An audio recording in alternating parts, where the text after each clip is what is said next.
Awesome. Just really quick, obviously, really excited to get going.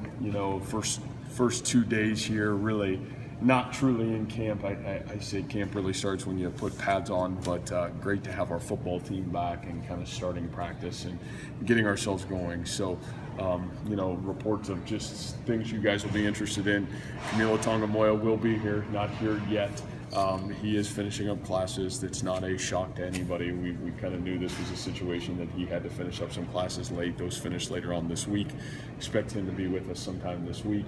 And then other than that, I'll certainly open up to any questions you guys have. What do you hope to get out of day one, Matt?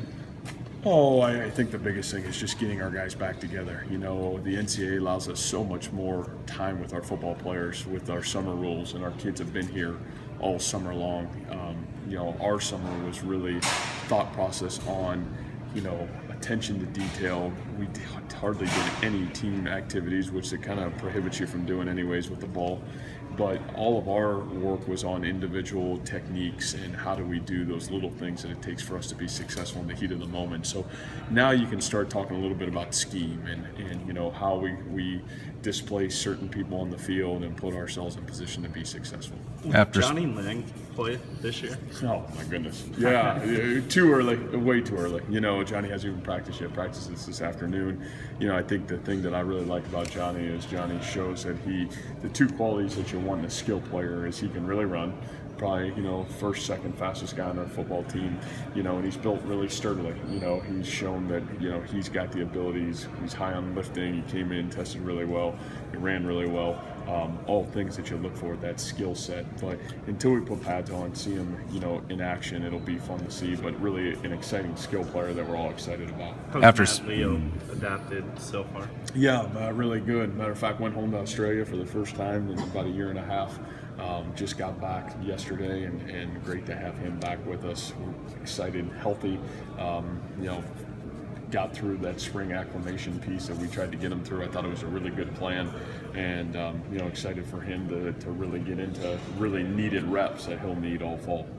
You talked after spring about the importance of individual workouts and guys taking on that responsibility on their own. Did you see that during the offseason that you wanted to? Yeah, I think if you said what's the greatest shift of our team is the time and the effort that they put in themselves. And last year, like I said, we were coaching so much of start behind the line, finish through the line, wear the right stuff out to practice, make sure you're on time. Now, our kids spent the entire offseason of what I call perfecting their craft and detail, and those are the things when it's the third or fourth quarter and it's that critical play you have to make. That's what you rely back on. So now you have some confidence, you have some swagger when you get to that time because you were able to put time into perfecting your craft. So I think we saw the sweat equity go into it, and again, all that does is give you a chance. But I thought our kids did a great job with that this summer. How much Marty Murdoch's progression been like, and how's his progression tracked, I guess, in your view? Yeah, he's been really impressive. He had a phenomenal spring and probably was a little bit of a surprise. And in fairness to Marchie, he didn't get here till the day before camp a year ago. Was finishing up classes in Illinois, really similar situation, and just was kind of certainly helped us in special teams and some things last year. But I think what happened is this offseason, an entire spring and entire offseason, we really saw the real Marchie Murdoch. Had a great spring, had a really good morning practice this morning, can run, is in great shape, is really going to be an asset for our receiving corps. Really excited about Marchie. How much have you seen the size of your team grow since January, but even in the summer? It seems like several guys have bulked up and your team just looks bigger. Well, yeah, you come out this morning and then you come out this afternoon and you see those freshmen and you see those, redshirt freshmen, and you just see the size on the defensive line and at the skill positions at wide receiver. I think it looks like what you hope to look like, tall, strong. I think our record was 90% of our guys PR'd in the bench, the squat, and the clean this summer. No, that's pretty impressive, and a lot of credit goes to Coach Wade and our strength staff getting bigger and stronger. And we had a really good spring that regard, and to be able then to put another summer together in that regard of getting bigger, getting stronger. And I thought that was really important, especially for the youth of our offense and defensive line groups, for us to be able to compete this fall to get that group bigger and stronger. And I thought that group did it. I remember you saying last year Bobek was pound for pound the strongest guy. Who's that? this year? Yeah, I think there's a really good debate in that, which is nice to have. I think I said a year ago we only had one guy that bench pressed 400 pounds. Now I think we're somewhere around 15, 16 guys that can do that. Guys like Ray Lima and Robbie Garcia and Ogie, and I think that list goes on and on. In a regard, I'm sure I'm not hitting all those, but a lot of credit goes to Coach Wade. A lot of credit goes to the investment of our team.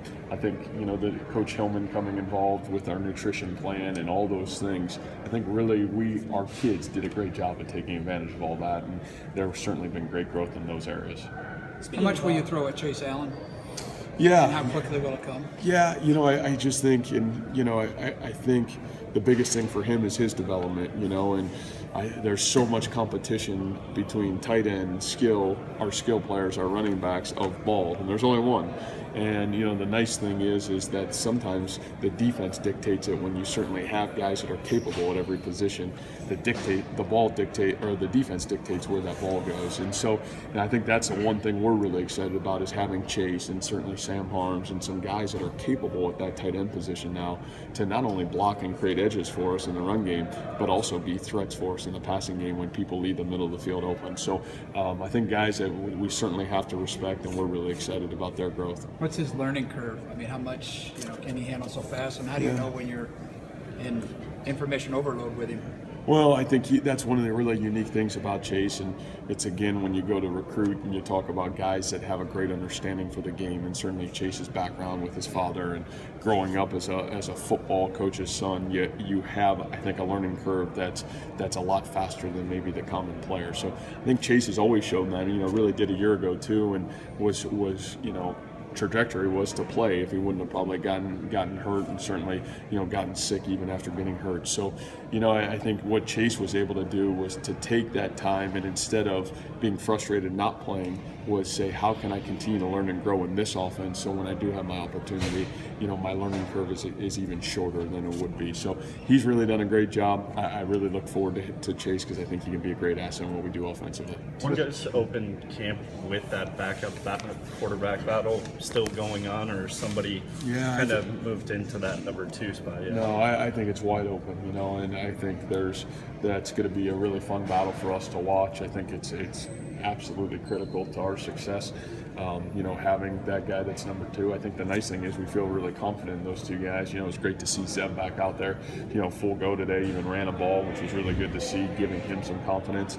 And, Kyle's a guy that I thought had a really good spring from start to finish for us. And, then Devin coming in. Devin's a young guy that's shown, really good what all things intangibles we want. Can run, can throw, got an elite arm strength. So it's going to be really fun to watch those 3 guys kind of maneuver and see their growth through this fall camp. Where's Oge Odegu compared to a year ago? Yeah, night and day. A's in shape, which, a year ago I think he was just trying to get himself into shape. But again, you're talking about a guy that, didn't get here until, late May. And, Oge is one of those guys that was probably the biggest surprise in terms of the offensive and defensive line of what occurred. He's big, he's strong, he's physical. And, here's a guy that didn't play high school football until his junior year in high school. So it's not like he's been playing football his entire life. So I think you see the strength and the confidence and his raw natural ability really starting to come out. And I think every day in the spring you saw him get better. And I'm hoping that same progress goes to the fall, because if it does, I think it could be a really special career for him. I know he's just a true freshman, but what do you guys get in Tariq? Someone that's maybe a little unknown since he wasn't announced on the day of Sunday night. I think you're talking, elite skill player. You turn on his high school film and he's playing quarterback, he's playing corner, he's playing wide receiver, and everything he's doing, I think over 40 touchdowns, and a guy that can kick return, punt return, he can really run, and Tariq just got here a couple days ago. So, I think we're all really excited to have him a part of our program, and B, watch what he can do, because when you go and you recruit elite wide receivers, there's a guy that you're trying to get into your program, and it was great to be able to get him finally into our program.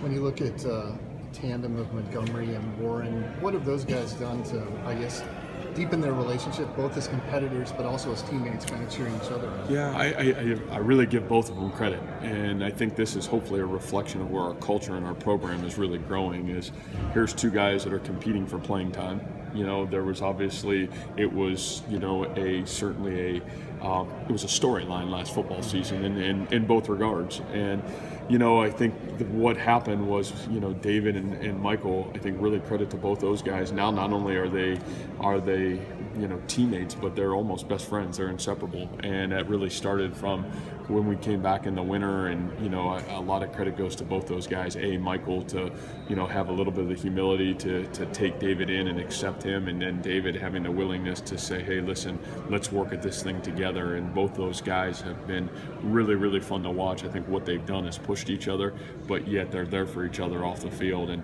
I think that's really resonated with our football team. Coach, what can we see different? Last year you had a rotating quarterback system. This year, down to main starting quarterback. How will that differ your offense? Oh, I don't know. I just think consistency is the biggest thing for us. And, regardless of who's a quarterback, is that consistency. For Jacob, again, Jacob's a guy that wasn't even, on our campus and really didn't even get these first 2 weeks of fall camp a year ago. So, I think what he's been able to do with his craft is become a consistent football player, understand the offense. He's now a year into it. And really that goes for all of our guys. Zeb was a young freshman last year. Kyle just had gotten here as well. So I think whether it's our quarterback or being in our own system, it's going to really allow our guys to grow and hopefully get a lot of consistency out of that position. You mentioned Robbie Garcia, but the offensive line as a whole, bonding time summer has to be great for those guys, but also the building of strength. What did you see from that group? Yeah, I thought Coach Wade and Coach Manning had a great plan. We totally changed our summer this year on how we trained our guys. We trained by position group, offense and defensive line together, our offensive skill guys together, and then our defensive skill guys together. And, we kind of tailored the workouts more towards each position group to get the growth that we felt like we needed for the season. And, I think one of the things that really showcased itself was, you talk about Robbie and Ogie. Not only did they need to get bigger and stronger, which they've done, but they also needed those reps of getting with Coach Manning and learning offense, because here's Robbie coming over from defense and Ogie, a guy that's just still learning the game. And so how do we create those settings in terms of the timetable we're allowed to have and get both strength training and yet also continue to grow at the fundamentals it takes to play? And I thought we had a really, really great plan. I think you can see it in our guys and in the growth that those guys have made. And, I think that's more than, again, you got to think outside the box sometimes. And I thought we were able to do that and thought we really were able to catch up a lot of ground in those areas. Remember last year you saying depth was such a major concern for you guys at times. Are you getting to a point where you're starting to at least feel better about having more pieces to the puzzle? Well, I think you can breathe a little bit. Last year every time you went out to practice, you were just hoping you didn't get hurt. I think now you can go out and start to actually compete. There's competition. You look at the receiver spot, you look at the running back spot, you look at linebacker right now, you look at defensive back. There's competition. Who's starting? Who's going to play? Who's playing 30 plays a game? Who's playing 10 plays a game? And that part about it is really, really exciting to me. I think you're even seeing that a little bit on the defensive line. And you hope as we continue to build our program, again, it's never about the guys you don't get. It's about getting guys that are able to play in your system and then developing those guys in your system and not missing on guys. And I think that's the one thing that these first two recruiting classes have given us is good players coming into our program, and then now we can develop those guys a little bit. So I think we've made some good headway. There's still obviously work to be done, and we're not perfect, but that's an area for me that's a constant in terms of building the program the right way.